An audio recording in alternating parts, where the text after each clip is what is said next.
नमस्कार भाई लोगों। मैं अश्विनी कुमार प्रयागराज से एक बार फिर आपका अभिनंदन करता हूं अपने यूट्यूब चैनल मन की बात में। इस वीडियो में मैं आप लोगों के साथ शेयर करना चाहता हूं अपनी कुछ बातें जो पोर्ट करने के बाद बीएसएनएल पे मेरे को फेस करनी पड़ी, और जो सोशल मीडिया पे इस समय फैलाया जा रहा है जो झूठ बीएसएनएल के बारे में, उसके बारे में आपसे कुछ कहना था। बीएसएनएल के सिम आपको हर दुकान पे नहीं मिलेंगे। बहुत ही चुनिंदा शॉप्स होंगी जिसमें आपको बीएसएनएल के सिम मिल जाएंगे। नहीं तो आपको अपने एरिया के जो बीएसएनएल के ऑफिस हैं वहाँ पे जाना होगा, वहाँ से आपको सिम मिलेगा। अब रही बात प्लान्स की, तो यूट्यूब में मैंने बहुत देखा था कि रिचार्ज कर पहला प्लान एफआरसी जो भी है उसमें आपको 2 महीने का रिचार्ज मिलेगा या 3 महीने की वैलिडिटी मिलेगी। ऐसे ऐसे प्लान्स बता रहे थे। पर जब मैंने पता किया और दुकान पे गया और मैंने पोर्ट का रिक्वेस्ट किया था, पोर्टिंग जो कोड है वो उनके साथ शेयर किया, उन्होंने मुझको बीएसएनएल का सिम दिया।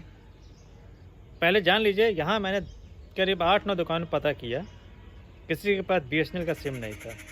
वो लोग मुझे फोर्स कर रहे थे, सर जियो में आ जाओ, एयरटेल में आ जाओ, वोडाफोन पे आ जाओ, पर बीएसएनएल के लिए किसी ने नहीं कहा। और जब मैंने पूछा कि सर आपके पास बीएसएनएल का सिम है, बोलते नहीं सर। जब बीएसएनएल के सिम ही कहीं नहीं है तो कंपनी क्या ग्रो करेगी। खैर, उसके बाद मैं दूसरी जगह गया। अनफॉर्चुनेटली मेरे को वहाँ पे बीएसएनएल का सिम मिला। पोर्टिंग रिक्वेस्ट हुआ, सब कुछ हुआ, एफआरसी की बात हुई। तो मैंने उसको बोला शॉपकीपर को कि भाई ये 3 महीने वाला जो एफआरसी है वो कर दो। तो उसने बोला सर रिचार्ज का तो हमें पता नहीं है, मेरे पास 108 का मेरे को पता है। मैंने बोला 108 का रिचार्ज? हाँ, ये एफआरसी है 108 की, इसमें आपको 1 महीने की वैलिडिटी प्लस 1 GB डाटा रोज़ मिलेगा, कॉलिंग फ्री है और 100 SMS आपको मिलेंगे। मैंने बोला कि ऐसे ही या 2 मंथ का या 3 मंथ का कुछ प्लान हो तो वो एफआरसी में डाल कर दो। बोला सर उसका हमको पता ही नहीं है सर, क्योंकि बीएसएनएल का रिचार्ज कोई कराता ही नहीं है। मैं बोला ठीक है कर दो एफआरसी। तो उसने 150 रुपीज़ लिया, जिसमें से 108 का उसने एफआरसी किया होगा। घर आया, 2 दिन बाद मेरा एयरटेल का सिम डीएक्टिव हुआ और बीएसएनएल एक्टिव हुआ। हाँ, ये चीज़ है कि एक्टिवेट होने के बाद बीएसएनएल में कॉलिंग में सही है। नेटवर्क इशू मालूम है कि 3G है और 3G में इतनी स्पीड नहीं है, क्योंकि हम लोग जो आज की जनरेशन है वो 4G की आदी हो चुकी है, तो उनको स्पीड चाहिए।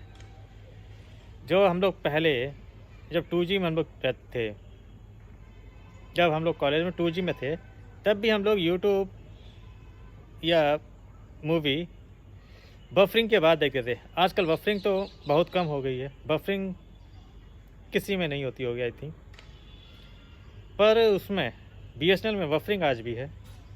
3G नेटवर्क है तो 3G लिख के आता है, या बहुत कम बार 3G आता है, अक्सर वो ई पे रहता है, ई यानी कि 2G बस।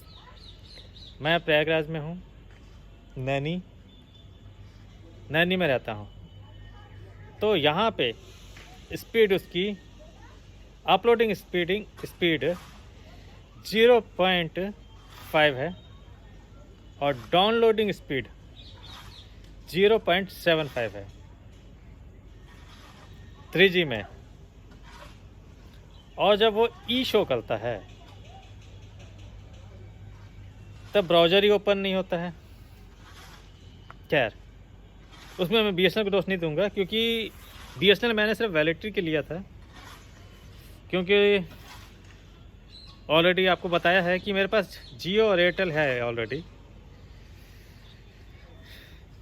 तो वो भी अभी ख़त्म होने वाला है।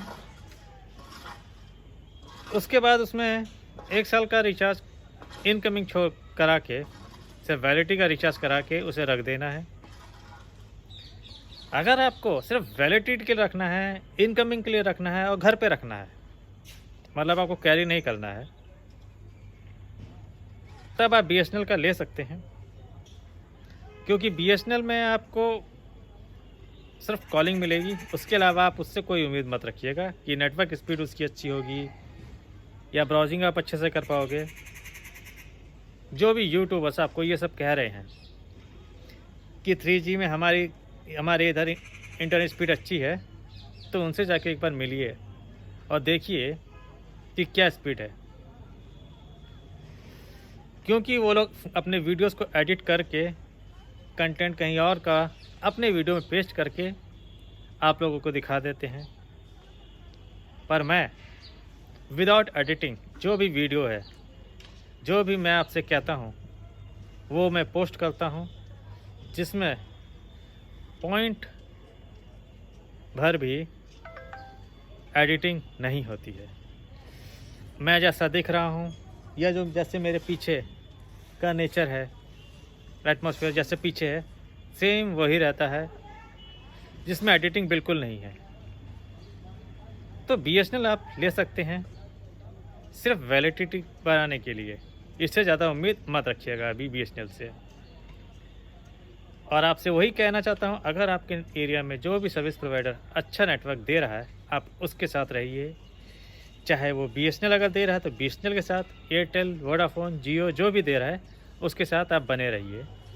पोर्ट करने की ज़रूरत ही नहीं है जब आपके एरिया में आपको नेटवर्क अच्छा मिल रहा है।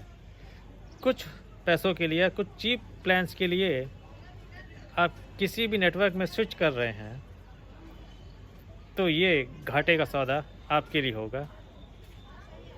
तो इसी के साथ मैं अश्विनी कुमार प्रयागराज से आप लोगों से विदा लेता हूँ। नमस्कार।